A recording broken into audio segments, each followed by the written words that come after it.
సెలవు తీసుకుంటాం. ఆలమూరు మండలం బీజేపీ పార్టీ మండల పార్టీ అధ్యక్షులు మిత్రులు నాగిరెడ్డి స్వామి గారిని మాట్లాడవలసిందిగా కోరుతున్నాం. స్టేజ్ అలంకరించిన పెద్దలకి, స్టేజ్ మీద ముందు ఉన్న పెద్దలకి అందరికీ నమస్కారం అండి.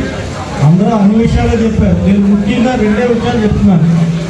మన ఇంట్లో ప్రతి నెల దొంగలు పడుతున్నారండి. మీకు అది తెలియట్లేదు.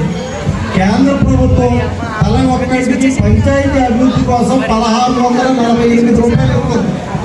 ఇట్లాగా అక్కడ కేంద్ర ప్రభుత్వం వేస్తే వెంటనే సెకండ్లో ఖాళీ చేస్తున్నారు. సుమారుగా మీ ఊర్లో దొంగతనం ₹1 కోటి పైన అయిందండి ఈ 5 ఏళ్ళలోని. మీ గ్రామ అభివృద్ధికి చేయవలసిన కేంద్ర ప్రభుత్వం ఇచ్చిన నిధుల్ని పూర్తిగా దొంగతనం చేసింది ఈ ప్రస్తుత రాష్ట్ర ప్రభుత్వం. ఈ ముఖ్యమంత్రి చెప్పే కళ్ళబొల్లి కవర్లు ఏమీ వినకుండా ఎన్డీఏ అభ్యర్థులైనటువంటి బండారు సత్యానందం గారు ఎమ్మెల్యేగా, అట్లాగే ఎంపీ అభ్యర్థి హరీష్ మాధవి గారిని మీరు అందరూ ఒకే గుర్తు, ఇక్కడ క్రాస్ ఓటింగ్ కూడా లేకుండా 2 సైకిల్ గుర్తులు కేసి ఎన్డీఏ అభ్యర్థుల్ని గెలిపించాలి. ఎందుకంటే ఈ కొత్తపేట నియోజకవర్గం ముందు ఆలమూరు నియోజకవర్గం నుంచి ఉన్నప్పుడు మనకి మినిస్టర్లు ఉండేవారు. ఇప్పుడు వరకు కొత్తపేటకి మినిస్టరే లేడు. ఇప్పుడు కనుక మనం ఈయన గెలిపించుకుంటే కంపల్సరీ మినిస్టర్ అవుతాడు.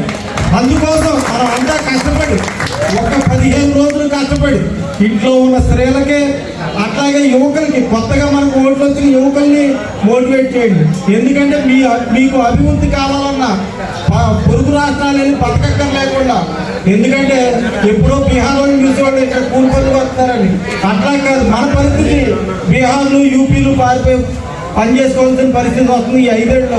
ఇది ఒక్కసారి మీరు ఆలోచించుకుని సైకిల్ గుర్తుకు ఓటేసి మన అభ్యర్థి అయినటువంటి బండారు సత్యానందం గారిని ఎమ్మెల్యే గారు, ఎంపీ అభ్యర్థి అయినటువంటి హరీష్ మాధవి గారిని అఖండ మెజార్టీతో గెలిపించండి. అందరికీ ధన్యవాదాలు.